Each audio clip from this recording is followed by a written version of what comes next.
tinuod talaga itong istorya ng mga tao na itong bayot at tomboy kapag magsuon hindi talaga magkakasinabot. Kasi ito talaga ang pinaka palagi kong kaaway sa aming pamilya, pero ito din siya ang pinaka love ko kasi ito talaga siya ang nagsuporta kung bakit nakahuman ako sa pag-eskwela. So thank you so much sa ate kong ganyan, no? Kahit ganyan Kahit yan. magyaw-yaw ako. Oh, magpadala yan siya ng kwarta. Hindi mo madadawat yan kapag hindi magyaw-yaw ka. Hindi magyaw-yaw muna. Mahihiubos ka muna.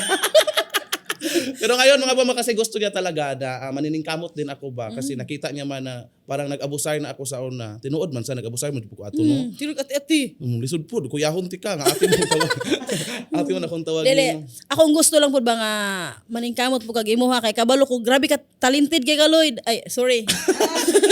Grabe kay mong talented kay ka nakita na mo pinaka-bright ka sa mong igsuon mo. Yun ni. Lagi, murag akong giingon sa mong kagalingon nga gusto na ko nga di ka magsalig nga sig pangayo kay maanad ka.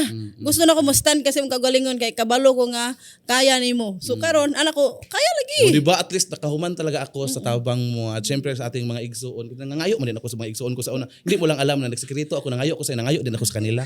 Alam ko ay dugay na ako nahibawaan nga gitagaan pud ka og alawan niya tian ka na si mana niya nangayo pa ka sa ko. Oh, diba? Ang galing ko. Yes.